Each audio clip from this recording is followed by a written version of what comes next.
Chicago, welcome in to the Chicago Sports Podcast presented by Goose Island, the official beer of CHGO. Find one of their Chicago locations at gooseisland.com/Kacy. Goose Island? Locations. Come on now. Shoot. What's up, everyone? Kevin Kaduk, head of content here, CHGO. Kacy Standohar. Way to ruin the start of the show. Resident failure. Can only go up from here. Don't use the URL that I recommended. It'll lead you nowhere. Lawrence Benedetto is behind the board, as always. And on today's show, stepping in over the boards from CHGO Blackhawks, Mario Tirabassi. What's up? Thanks for having me. Kevin, your voice is very booming, just in general. In this room, just it is. Echoes. I'm impressed at the acoustics. I'm trying to keep up. It's Thursday. It's been a long week. I'm trying to get the energy levels up. Yeah. Is it working? It's helping me. I also had an extra large coffee today, so who knows what's I saw that 7-Eleven. No, it's from Circle K. Oh, Circle K. Yeah. I like that cup. I do too. I love that they have the extra large coffees on the daily Badass today. Babes Club? Yeah, I put it in the Badass Babes Club mug because I'm part of the club, right? Definitely. Yes. Yeah. So You're here. We're going to be talking about the crazy week that was and continues to be with the Chicago Blackhawks. Quite a month this week. Yeah. First, we got to take care of some business. Show news. Yours truly and Kacy headed down to Nashville Monday morning, first thing Monday morning. What? With the rest of the baseball crew. They let you go? Yeah. Are the Sox moving to Nashville? Free. They're Yes. not. We're doing the winter meetings. Oh, okay. We're coming back with Shohei Ohtani, whether he likes it or not. We're going to steal him. Or don't come back if you don't bring him. Kacy's been brushing up on her Japanese. So, by the way, I'm not kidding. I've already started asking, should we be if this happens, should we be doing a CHGO Cubs in Japanese podcast at least once a week? there's got to be some sort of automated service that would. I don't think it should be transcribe automated. what we No, let's do this for real. Let's hire there's some subtitles on YouTube. Yeah. Okay. All right. I mean, I don't know if Cody can be subtitled. Lawrence, if you would like to teach everyone, classroom style. I don't know Mandarin or I don't know Japanese. I don't know any sort of language other than a little bit of French. Un petit peu. No, it doesn't really help us much. Well, it's going to be a lot of fun down there. So look for us down there. We might try to fire off this podcast too as well because I'm not coming back on Thursday. How many times are you going to Nashville in a year? It's been a 3-time Nashville year, 2023. Once for the NHL draft, which we had a blast. Second time was a leisure activity for fun. Third time is now winter meetings. Bachelorette party? It was not. Okay. It was a women in sports weekend. So kind of like a bachelorette party. Business and pleasure. Similar. Yeah. All right. This week's Taking Care of Business award goes to Chicago Bears kicker Cairo Santos. Say it to me, Santos. Hi ho, hi ho, hi ho. He is the Special Teams Player of the Month for November. Made 4 of 5 field goals in Monday's 12-10 win over the Vikings. So if you were keeping score at home, that was Cairo Santos 12, Minnesota Vikings 10. And he's 23 of 25 this season. Also, he's a free agent come January. So Ryan Poles has got to get out that checkbook because after the entire Cody Parkey debacle, which basically made Matt Nagy turn into a crazy person, we've actually finally found a guy you can count on every time you send him out there. And even when he misses, like he did the first field goal on Monday night, he comes back and drills it. So yeah, that's important to be able to do as a kicker. Yeah, so congratulations to Cairo. This week's Taking Care of Business Award powered by ComEd. All right, let's get into the big story. Sometimes, the way hockey goes, you need kind of a weird story for it to kind of bubble up with all the meatballs. And unfortunately, I don't know, not even the meatballs, just casual fans not even casual fans, people who don't even care about hockey were asking me about this. But yeah, it's been a very weird week for the Blackhawks. I know I was getting a lot of questions. I know people were texting Kacy, so I can't even imagine what it was like for you, Mario, this past week. Yeah, it has been quite interesting, the different avenues in which people can get a hold of me, friends and family and randos online as well. Yeah, I mean, do you want me to go through the whole timeline, or do we know the whole story? Jay Zawaski actually did a very great timeline TikTok, or I shouldn't say TikTok, but a TikTok timeline on ALLCITY.com. So it's not on TikTok. Well, before TikTok, you used to call a timeline a TikTok, but now you did. I did. Yeah, I would just call it a timeline personally. That just aged you, Kev. Jay Zawaski did it on ALLCITY. So if you wanted to know how we went from Corey Perry being greeted by a group of children coming off the ice at Fifth Third Arena last Tuesday, November 21st, to no longer being a Blackhawk on Tuesday, November 28th, go check that out.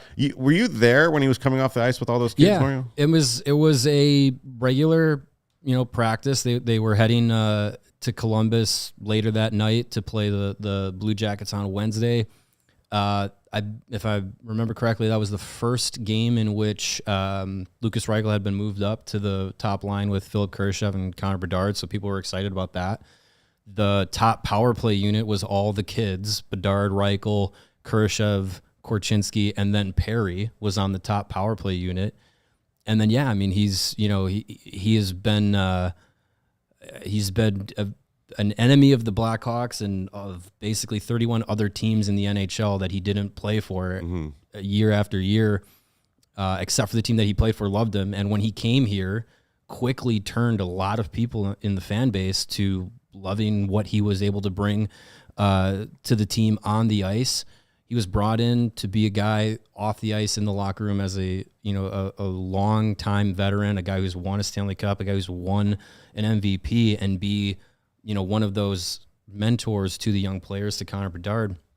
And he's from all accounts leading up to Tuesday, he had been doing a lot of the right things that you wanted to see out of a guy who was just brought into Chicago. Like, he was acclimating him.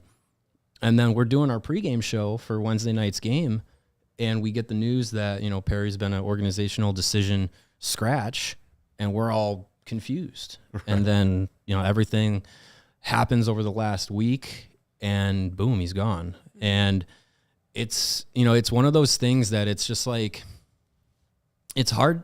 We may never know the full story. Mm-hmm. And honestly, I think that's completely fine. I think, as we've tried to keep in perspective as more information has come out, especially since Kyle Davidson talked, keep in perspective that there is an unnamed party involved in this, and there's a lot of awfulness on the internet and in the public space that this person doesn't deserve to be exposed to. So as much of the story as we know is that there was some event that was held, that was a Blackhawks event with corporate sponsors and team employees all there. Frank Saravalli yesterday was reporting that, Perry was involved in some sort of alcohol fueled incident with a team employee. And, that report got back to the Blackhawks on Wednesday while they were in Columbus, and they took action. And, this is an organization that has no leeway in the public space of in situations like this, given what happened. Brad Aldrich's sexual assaults against Kyle Beach and everything that happened with the cover-up. They have no leeway to, be in the public space and do anything wrong, like have any missteps.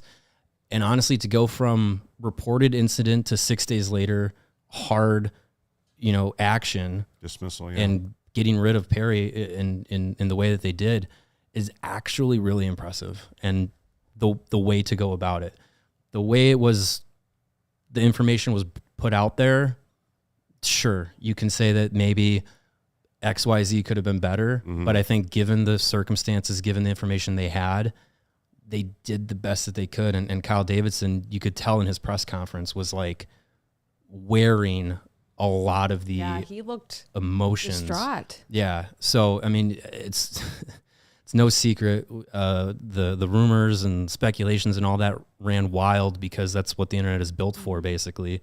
And they had to address it. And I'm glad that they did, because it was ridiculous what was happening. And I think that it's just, it's a situation that when you look at it from a bird's eye view, they did the right thing in the right way. And, I commend them for being able to do that.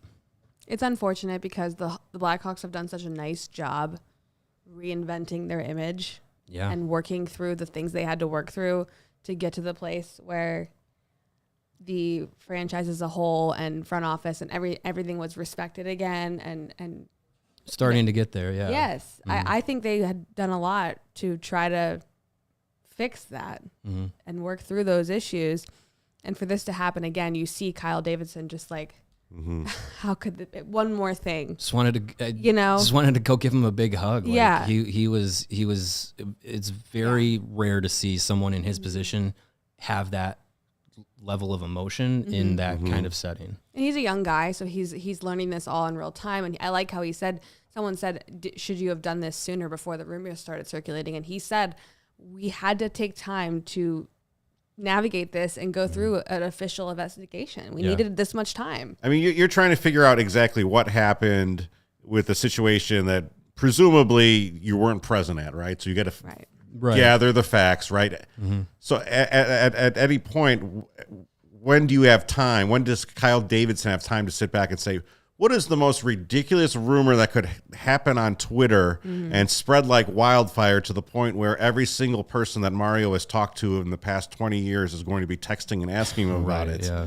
That just doesn't happen, right? Yeah. I mean, I guess the organizational decision, yes, it did leave it open to a wide array of things, but you couldn't have said it was personal, it was a personal problem or anything, because then that's a different connotation. Yeah. Well, and that's one thing that early last week that I was saying. I was like, if it's a personal matter, just say that, because earlier this month, Nikita Zaitsev missed some time for a personal matter and no one batted an eye. Maybe it's because it's Nikita Zaitsev compared to Corey Perry, but if that had been the case, you would have been like, okay, there's something going on, and it's the same thing with Alan Williams and the Bears, like these personal matters, and then they're away, and then really, what is it? And everyone starts to speculate. And I'm hearing things out of Columbus, and it's just like, I'm glad he stood up and said something when he did. So it's obvious that I think the Blackhawks protocols that were put in place after the Kyle Beach situation, They worked.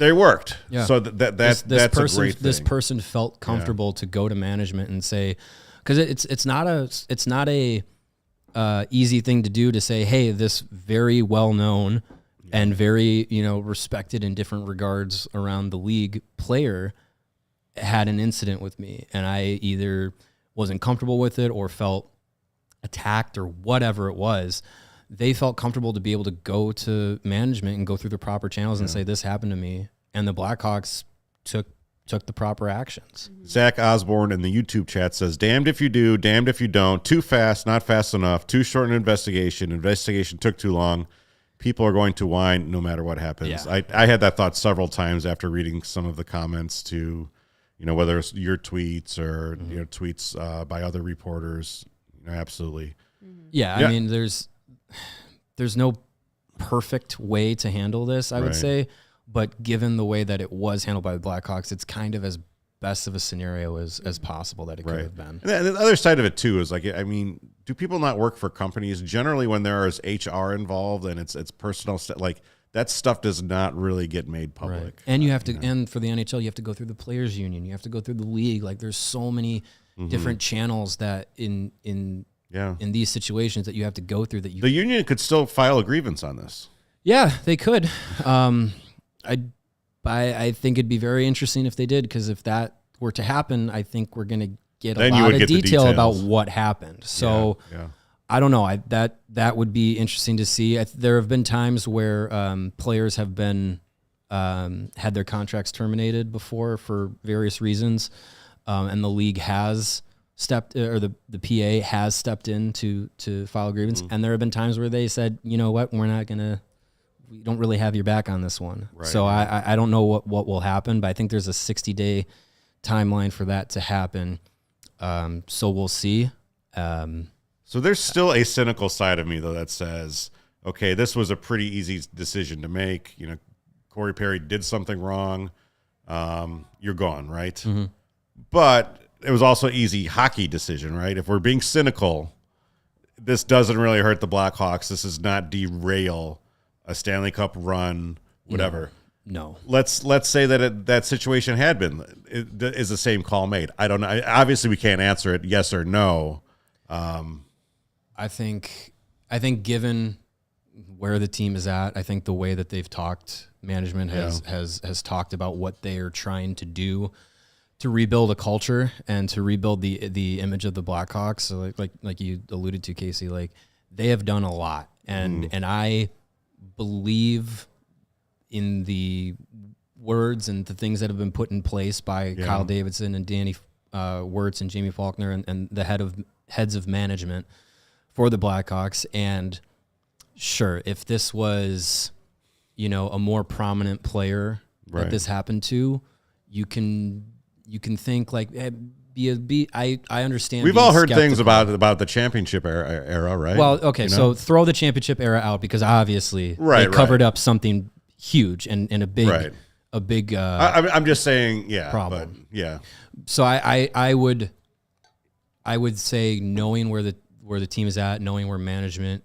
has kind of drawn a line of kind of like a no tolerance policy, they have to have it, because they are wearing this black eye of what happened to Kyle Beach in 2010, and it's not going to go away. Like it's not going to heal very fast. So the eyes of the league, the eyes of the sports world in general, when it comes to the Blackhawks, are glaring. They're staring right at them. So I can't imagine that they would take any steps that would be, devious or any missteps like that. Like they have to be by the book in handling this. Breaking news. Do you want to break some news? Yeah. Do you have the? Elliot Friedman just tweeted this, that Corey Perry released a statement. Wow. Okay. I don't know if anyone wants to read this aloud. Mario, maybe? Sure, I can read it. Go for it, Mario. I would like this is Corey Perry's words. All right, I'm reading this for the first time. I would like to sincerely apologize to the entire Chicago Blackhawks organization, including ownership, management, coaches, trainers, employees, and my teammates. I would also like to apologize to my fans and family. I am embarrassed and have let you all down. As a result of my actions, there has been speculation and rumors. I am sickened by the impact this has had on others, and I want to make it clear that in no way did this situation involve any of my teammates or their families. Most importantly, I want to directly apologize to those who have been negatively affected, and I am sorry for the additional impact to others it has created. My behavior was inappropriate and wrong. I have started working with experts in the mental health and substance abuse fields to discuss my struggles with alcohol, and I will take whatever steps necessary to ensure this never happens again. I hope to regain the trust and respect of everyone who has believed in me throughout my career. Once again, I am deeply sorry, Corey Perry. Interesting. Okay. So he dispels the ridiculous rumors. Well, it's just unfortunate that someone like Connor Bedard and his family had to come here and then go through that this quickly. It's that's what makes terrible. Me mad. It's like or ever, yes, but also just like this is supposed to be like this big year for him and his first year in the NHL, and he's already dealing with this ridiculousness. Mm-hmm. Your welcome to the NHL moment should be your first game, your first home game, your first goal, and the biggest thing that's happened, I would say, outside of highlight reel stuff, is this, and it's horrible for him. And he is such a better person than I think most people are, right. And to have the character and maturity that he has and he's shown at 18 years old is truly impressive. I was thinking today that, superstars in the 70s, 80s, and I guess, even the 90s, they had it so good in pre-social media. And just not, imagine if Michael Jordan had Twitter and Instagram and TikTok on him in the middle 80s. I would love to see all the videos of him just partying it up in the club. God, that'd be fun. Yeah. But yes, also terrible for him. It would have been partying up in the club. It would have been him with putting $100,000 on hand. Yes, of course. Yes. Yeah. So I'm glad that something has come out because I was thinking earlier today. I was just like, we may or may not ever hear from Corey Perry's side of things. Yeah. But it's okay. So it's good to see. There is, as this week has gone on, so much has been like, the secrecy. What are they not telling us? What happened? First off, none of us are entitled to know all the details. But now that we're slowly getting more of the story unraveling, and now that Corey Perry has released a statement, you can at least see, okay, this is what happened. This is what didn't happen in generalities. And you can kind of see, here's how it's impacting him. And here are the steps he's going to take to move forward. The apologies are to basically everybody, which is good to see. And it's good to see that, since this now seems pretty clear it was alcohol induced, that he's going to be looking to, better himself in that world as well. Yeah, we'll see how it goes. I want to talk about how this kind of affects the 2023-24 Chicago Blackhawks, because not only do you not have Corey Perry anymore, but you also don't have Taylor Hall, who is out for the year with an injury. But first, I want to talk about Midtown Athletic Clubs, which that has played a big part in our week. We were out there at the... Some of us were. Well, some of us, Kacy and I were, in addition to others. We were out there yesterday shooting content and getting just a tour of that space, and it is by far the greatest athletic club I've ever been in, really. So we're really happy to be partnering with them as we head into December and then resolution season. And if you are thinking about joining an athletic club, you have to check this place out because it pales in comparison. Everything else pales in comparison to Midtown Athletic Club. They have 4 Chicagoland locations, in addition to Midtown Athletic Club and Hotel, which is right in the middle of Bucktown and Lincoln Park. There's one in Willowbrook, one in Bannockburn, and one in Palatine in the northwest suburbs, which has just launched a multi-million-dollar transformation, which will be complete in early 2024. And if you're thinking about joining that one, go in there now because you can lock in those favorable construction rates if you join before the end of the year.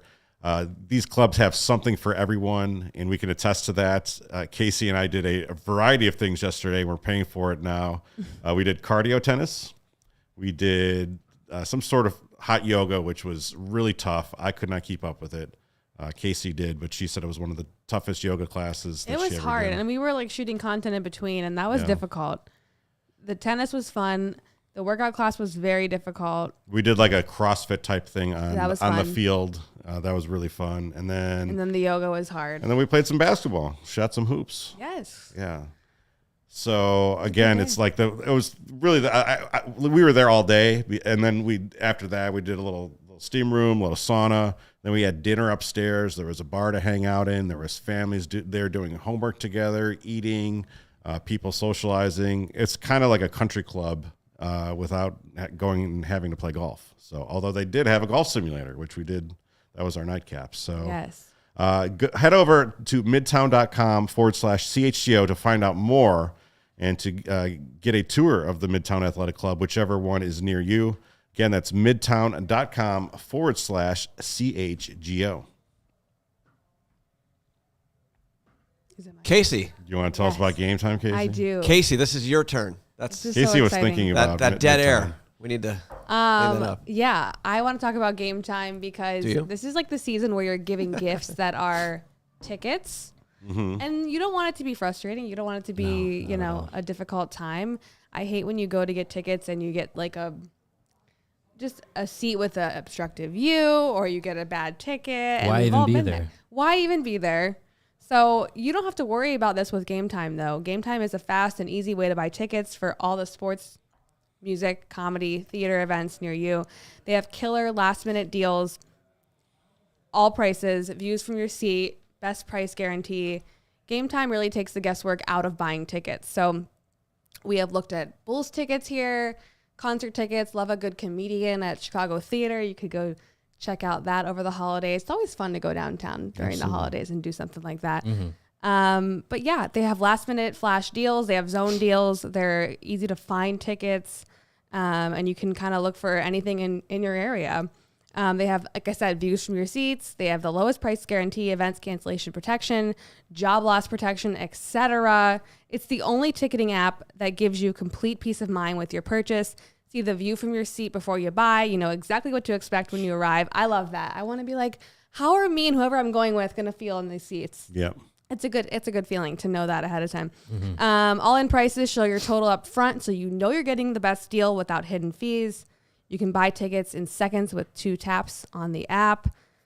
Flash deals, like I said, all you have to do is download the Game Time app, create an account, and use code CHGO for $20 off your first purchase. Terms apply. Again, create an account and redeem code CHGO for $20 off. Download Game Time today. Last minute tickets, lowest price guaranteed. Guaranteed. Game Time game of the week. Lawrence was just showing Predators at Blackhawks. Yeah, that's on the 5th. That's their next home game. Should Some be a good good deals one. out there. I was looking at it the other night. I almost went out to the game against Seattle, and then I decided it was a little too cold and I didn't want to walk from You them. can go see the Stones next year Yes, Next year. at Soldier Field. Yeah, in the if summer. they're still around. In the summer. Yeah. They'll still be around. Nick will never die. June 27th and 30th at Soldier Field. Sure. Fun. Unfortunately, How about Game Mariah? Time right now, their publicity photo for Rolling Stones also includes Charlie Watts. Yes, You do not expect to see him. No, Mariah. Case, you into the Mariah Mariah? Carey? You want to hear some Christmas music from I'm Mariah? okay. Wow. Is she coming to the United I States? mean, she's probably on, great. yeah, on the 3rd, which is Sunday. On the 3rd, wow. Is she just going to play All I Want for Christmas Is You I think for over like and over. 3 hours? Yes. Sweet. That is correct.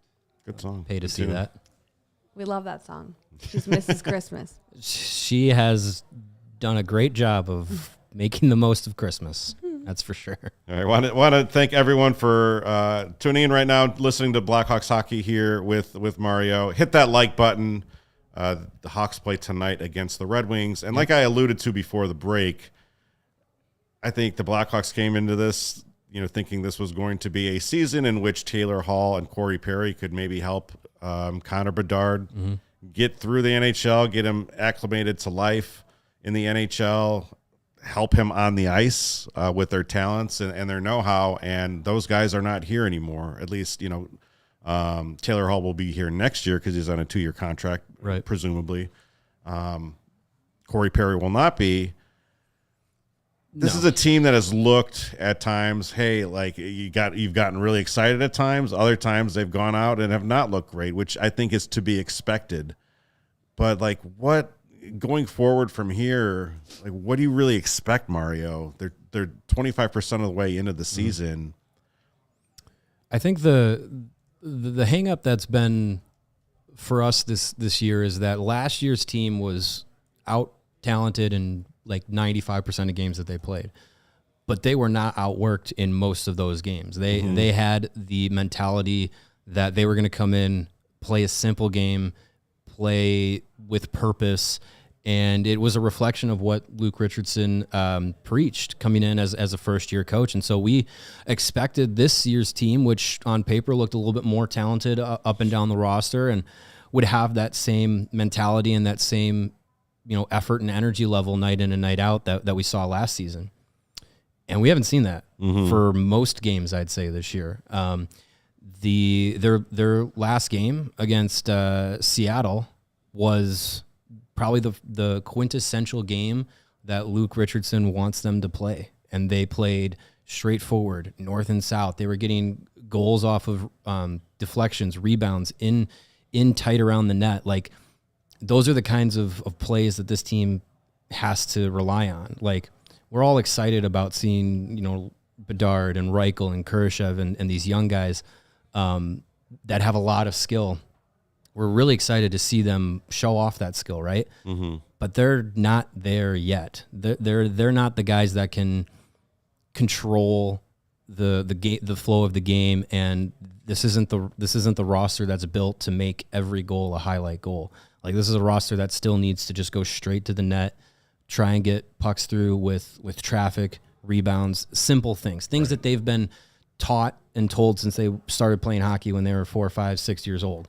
So that's the expectation. Losing guys like Taylor, first off, losing Taylor Hall, who came into the year expecting to be connected at the hip with Connor Bedard wherever he was playing in the lineup, that's a big loss. And it's frustrating because he was a guy that was coming into this team with an opportunity to, play in a top line role, something he hasn't done in a few years.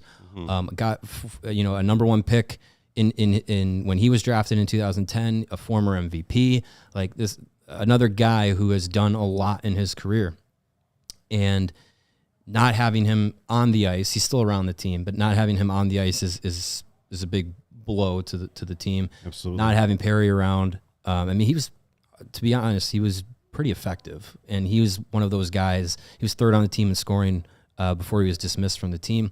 He was one of those guys that was like, yeah, he understood the assignment of this has to be a north and south team. You can't be flashy with this style, with this group yet. Mm-hmm.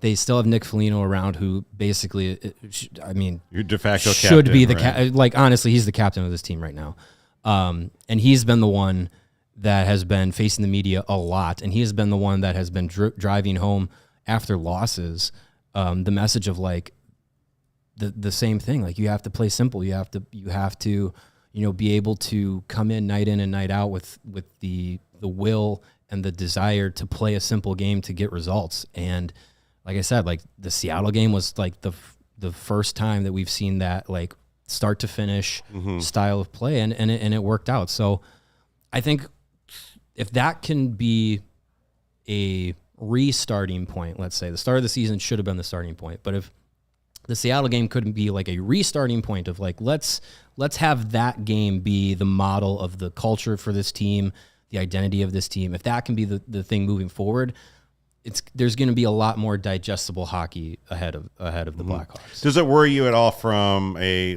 Connor Bedard development standpoint that he doesn't have those two guys going forward for this season? Obviously, he's going to be joined by a lot of players who are in the system and will be in the system after this draft, which is just loaded with Blackhawks picks. But just from a simple, next 4 or 5 month standpoint, is this lost time for Bedard, or like, what is it?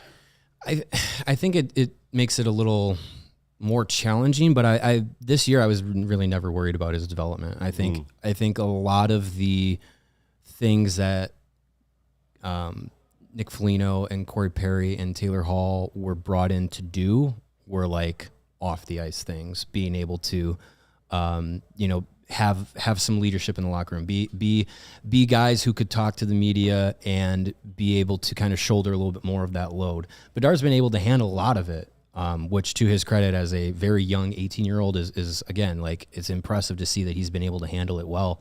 But it was to kind of take a little bit of that pressure off on the ice. You weren't expecting. I wasn't expecting Corey Perry to be the third on the team in scoring. Wasn't expecting Nick Foligno to play on the top line, which he's going to do tonight.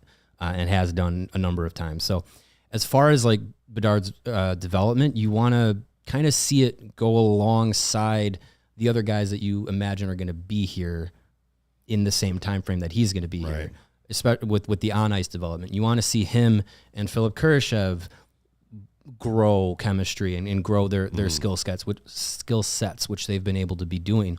You want to see him grow alongside Lucas Reichel, who I'm more worried about his development than Connor Bedard's development, to be quite honest. Right. So I think those are the guys that, like, when you see their development, like, where does it stack up? Because those are the guys that are going to be here longer for on the ice things. Off the ice things, I think there's still a good group of veterans around that can show, the young players can show Bedard more of the, like, how to be an NHL pro. And a lot of this is just, you've got 82 games. He's never played 82 games in a season before, right? Like, so let's get you through this, take care, Certainly never 82 NHL games. No, of course not. No. Yeah. I think there's a lot that goes into it, and you know, his family has been around the city a lot, which I think is good for him to kind of acclimate to everything. He's not, you know, he's not an 18-year-old kid on his own living with, you know, a random veteran or anything, just trying to navigate things. Like, he's had his family around, which is good. He's got a good head on his shoulders. Like, I think there's a lot of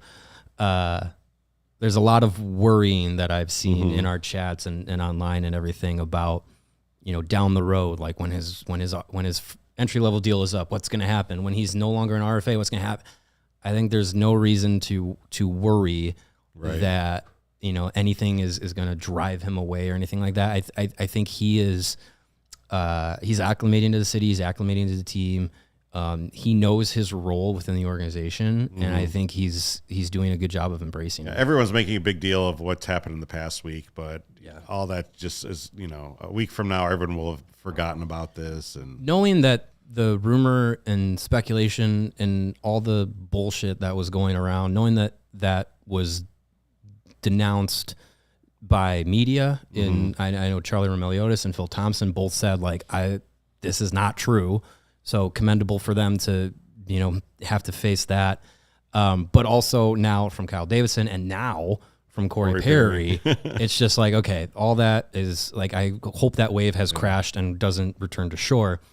And honestly, and it's good to see from what Kyle Davidson did, like, that was his opportunity on Tuesday to stand in front of the media and be able to at least say something of resolution and stand up for, you know, for Bedard and what he and his family had to deal with over the last week. So people were saying, like, oh, the management screwed this up and Bedard's going to hate, you know, the team and all this stuff. They did what they could in the timeline that they could do it. And then when they were able to come forward with more information and be able to say it emphatically, they did it. So I'm really not worried about him in the long term. I think so long as there is on ice success in the near future, you know, I don't think he's a guy that's looking to get out of Chicago. There's worse markets to go and play hockey in, like Edmonton. Or St. Louis. Or St. Louis. Or Nashville. Even though it's a good party city. Or Detroit, Patrick Kane. Yes, screw you.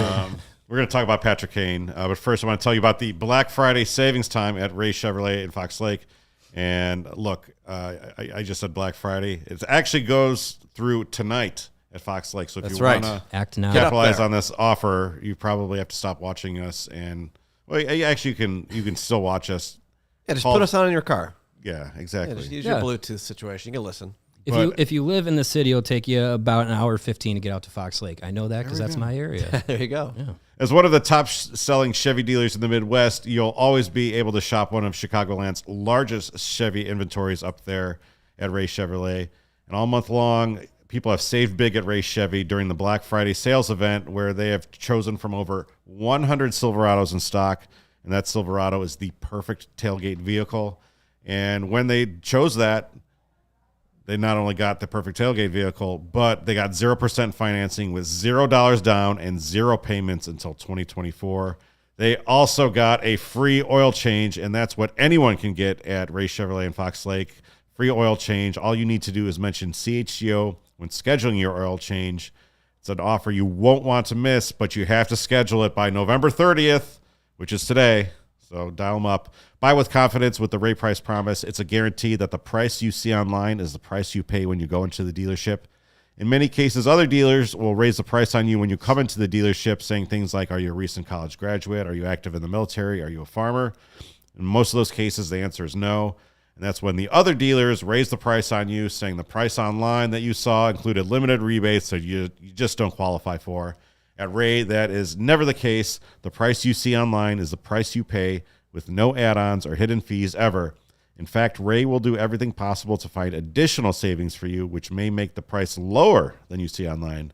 So visit Ray Chevrolet in Fox Lake or raychevrolet.com to get your Black Friday savings. They've been serving the community since 1963, find new roads. I actually got my car oil change at Ray, and I told them, like, hey, I've heard of CHGO. Can I get that deal? And they said, yeah, no problem. So it's a nice dealership, nice facility they got out there, nice little waiting room. Coffee was good. So yeah, head out to Ray, get that done. They are good auto people. And hey, talk about good people. The good people at Circa Sportsbook, they are out to get you the best lines, the best money splits, and the best models to make the most money off of your bets and to make them work. Circa strives to have games at a -110 split on their menus, unlike other sports books, which may use -115 or -120 splits. Circa keeps as little money as possible on large market bets compared to other books, so that's why you want to use Circa Sportsbook. They do not limit players based on their winnings as well. Every player has the same limits, unlike those other books who do limit winning players. So if you're on a heater, Circa's not going to tell you that, hey, you got to stop betting because you're taking too much money from us. Take all the money from Circa that you want. They encourage bettors to download and explore all sports betting apps available and compare the lines from each of them to Circa Sportsbook, and they are confident that Circa is going to have the best live lines out there. There are real people behind the Circa Sports brand as well, and they work to resolve issues in a timely fashion, unlike other books who use chatbots. Get out of here. All aspects of the app are being run by the same team that runs the main Circa Sportsbook at Circa Resort and Casino in Las Vegas. So download the Circa Sports Illinois app at circasports.com/Illinois-app and sign up today. Also, be on the lookout for Circa events, watch parties, and tailgates. If you or someone you know may have a gambling problem, call 1-800-GAMBLER. That is 1-800-426-2573, or text GAMB, G-A-M-B, to 833-234, or visit areyourreallywinning.com. Nice gams. Gams. Take a load off your gams. Hey, shout out to Cricket, who said Kane said he vaguely thought about returning with that sort of sly face. And then, Mario, you know what happened next. $1 in the super chat. Appreciate it, Cricket. I love that you're bringing the bit to this podcast. Yeah, that's as well. fun. I like that. Keeping it alive. Yeah, I mean, his comments today, he's in Detroit. Blackhawks are in Detroit. They play again at 6 o'clock tonight, 5:30 pregame show on the CHGO Blackhawks pregame show. He's there. He's not playing. He's going to take some time to get acclimated to the team, get into the lineup. He's targeting their game in Buffalo to be his first game. Funny how that all works out. But spoke to Chicago media and said some words that I'm just thrilled about. So, Kevin, you want to go into it? I have to go to the cash machine because I'll be paying my dollar penalties all day long because you guys know how I feel. I know you guys have been a blanket. I don't want to say you're against Kane coming back, but you guys have just kind of been like, You are. You are. Look, the idea of him returning now didn't make sense. The idea of keeping him around last year didn't make sense because he did not want to be around a team rebuilding. He didn't want to be around a team that was going to be losing. Right. He wants to be contending for Stanley Cups. He's getting late into his career. He just had hip resurfacing surgery where they grind your hip bone down. Yes. Like Yuck. 4 NHL players have had it in the past. 4. Right. 2 of them never played another game. 2 of them combined played less than a full season of hockey. One of them being Nicholas Backstrom, who had the surgery done, missed an entire year, came back, and this season said, hey, I can't play this. I can't play anymore. So there's a lot of hope and optimism in what Patrick Kane can still bring to the ice. My whole thing, though, has been like, oh, well, we want Connor Bedard and Kevin Korchinski. We want it to be their room. We want to find their way, which, like, okay, I sort of understand, but then you bring in Corey Perry, who doesn't even last 25% of the season. Yeah. You got Taylor Hall, who's already hurt. Like, to me, like, would it have been worse to have Kane here, in the same way? Like, especially somebody whose style of play, whose pedigree is so similar to Connor Bedard, who has been one of the top stars in the league. To me, like, you would have been able to learn so much from that. Like, okay, I kind of understand. Like, Taves, you didn't know what you were getting with him. Yeah. He does hold the C. And quite frankly, Taves in his last couple of years maybe didn't wear the C as quite as well as we would have wanted him to. So I understand that part of it. But I also understand, okay, well, Kane wants to win a cup, and I know that we all hated watching him and number 19 the past couple of years here not having a chance to win anymore. It was hard. I will say this. I certainly hate the fact that he's going to be on a Detroit Red Wings team, because like last year, I don't hate the Rangers. I tuned in. I wanted the Rangers to go deep because of Patrick Kane. And had Taves been traded, it would have been the same way. Mm-hmm. I can't root for the Red Wings in this year's playoffs. Wait, hold on. I got some for you. That's fine. Detroit sucks! Detroit sucks! There you go. Yeah, I mean, Detroit will always suck. Forever and ever. Forever. But I think, it's the rivalry, the fire behind it has slowly died over the last 10 years. So I listen, I understand there's a large portion of the fan base that doesn't like it and is mad about it. Mm-hmm. But I think there's also the side of it where I think a lot of people, the fire's not there. And so it's weird. Yeah. But yeah, I mean, look, if Patrick Kane can come back from this surgery, be even 75% of what he was before, that would be more than he showed in last season in his time in Chicago. Then that's good for him. It's good for the league when the Red Wings are relevant, because the league benefits from the original 6 teams being good. And if he can hang around, play a few years, maybe he finishes out his final competitive years with teams trying to cup chase or anything like that. If he wants to have a swan song in 2 or 3 years or 4 or whatever back here in Chicago like Dennis Savard did, fine. That's fine. Like you said there, I mean, there's no guarantee with the surgery that he's had. I mean, there's no guarantee that he's on the ice when they come here for the United States. Yeah, he might not play this whole season. Like, who knows what's going to happen? So, I mean, we're still gonna have pictures of him in a Red Wings. Yeah, sweater, it's weird. Which hurts the soul. My buddy texted me his order from Fanatics. He bought a Kane Red Wings jersey. I'm like, awesome. Terrible. Yeah, I said some words to him. I was like the biggest Jonathan Taves super fan. I love Jonathan Taves. He's probably my second favorite athlete in Chicago sports history, behind number 34. I still could never bring myself to buy a Jonathan Taves University of North Dakota jersey.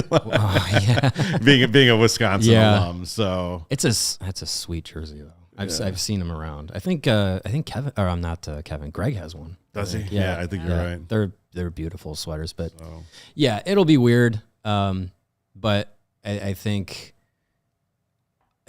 I'm more intrigued to see what happens with him being reunited with DeBrincat. I mean, that's another wrinkle to it that'll be fun to see if they can rekindle some of the chemistry that they had when they were both here. I'm kind of looking forward to who next Patrick Kane wants to follow. That's a former Blackhawk. Like, maybe he'll go to Arizona and play with Nick Schmaltz. Like, he just loves a reunion tour. Who knows what's going to happen? Nick Schmaltz still playing? He is, yeah. Is he good? I asked the PHNX group. I don't know. I don't watch the Coyotes. Saad is on the Blues. Saad's on the Blues, yeah. See, and that's the thing. Had Patrick Kane, it wouldn't have made sense because they're not contending for anything. Had he gone to like Nashville or St. Louis, I'd be dropping words. Yeah, I'd be. See, I still hate the Red Wings more than I hate those teams. I think it's a generational thing, because I remember, Lawrence, when we were growing up. Oh, I hated them. But the group, the fans that were a little older than us hated the North Stars more than anything. And I never quite underred that the same way. What are you talking about? Cicerelli. Absolutely, but like it didn't. Dino. Didn't resonate. Yeah, it didn't resonate as much for me. Like, I still hate the Red Wings. I still think I still want to go 2-0 against them because they are the Red Wings, and not just because it's 2 wins. Like, right? Yeah. I guess I don't know. I mean, half of the north side of Chicago is people who are here from Michigan. Like, you want you know what I mean? Like, yeah, I agree. Yeah, the deep rooted rivalry is still there. But I think I couldn't off the top of my head name a memorable game since the Brent Seabrook Game 7 overtime winner. Like, I tried to do it. I mean, there haven't been. I mean, there's probably been only like 20. Yeah, if that. Yeah, if you're not counting preseason games. So, by the way, quick shout out to Cricket who threw us another $2 to say. Detroit sucks. Perfect. Detroit sucks. That's actually Cricket recording that. Thanks, Cricket. Actually, yeah. She's a loyal from our show. Love it. 745 Moto fan says, I'm just glad my favorite hockey player, number 88, found a team he can enjoy playing with. Yeah. It's a nice farm family that he went off to. Sure. Yeah, I mean, you want to see Patrick Kane be, happy and successful. I mean, he's a much different person than he was years ago. And I think, he's got, a young kid. He's in the very few final years of his career, maybe final games of his career, who knows. So you want to, for the appreciation for what he brought to Chicago, you want to see him at least go out on his own accord. Yeah. In the way that, he should. So would you be against like end of the season, I'm retiring a Blackhawk sort of signing? If they want to do that, like if he's at the end of this year, he's like, that was the last I'll ever play in the NHL, and he signs a 1 day like they did with Hossa, and he retires a Blackhawk. Beautiful, perfect. I think they should do that, and especially if he comes here and does a podcast with you guys. Sure, yeah, that'd be wonderful. I have a water bottle. In my office still. I have no doubts that they'll do that with Keith and Seabrook and Taze and Kane. Like they'll do all of that. Even though Seabrook didn't technically play for anybody after he retired with the Blackhawks. Same thing with Hossa. Like they still did it. I think they'll do that for all of those guys because that's where their legacy is cemented. Shout out to Jamie. This is a great comment. So it still bothers me that Cameron had on the Red Wings jersey in Ferris Bueller's Day Off. I agree.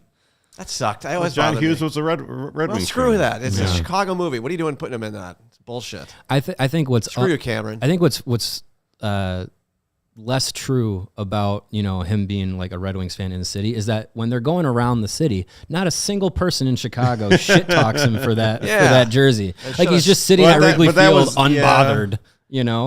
At that point, the Red Wings were terrible. They were like the 1980s Packers, right? So I don't know. By the way, one of the last things John Hughes ever did in his life was go to the Winter Classic at Wrigley Field. Did you know that?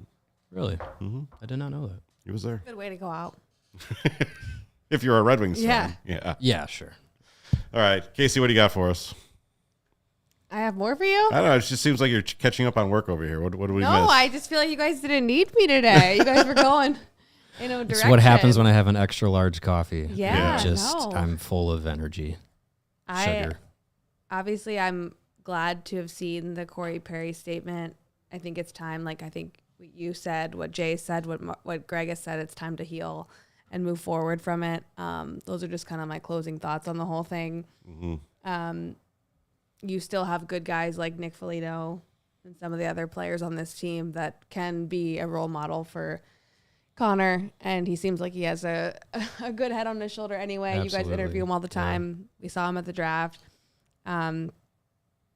It's a solid statement. It covers everything that you need to know. It covers that he's sorry.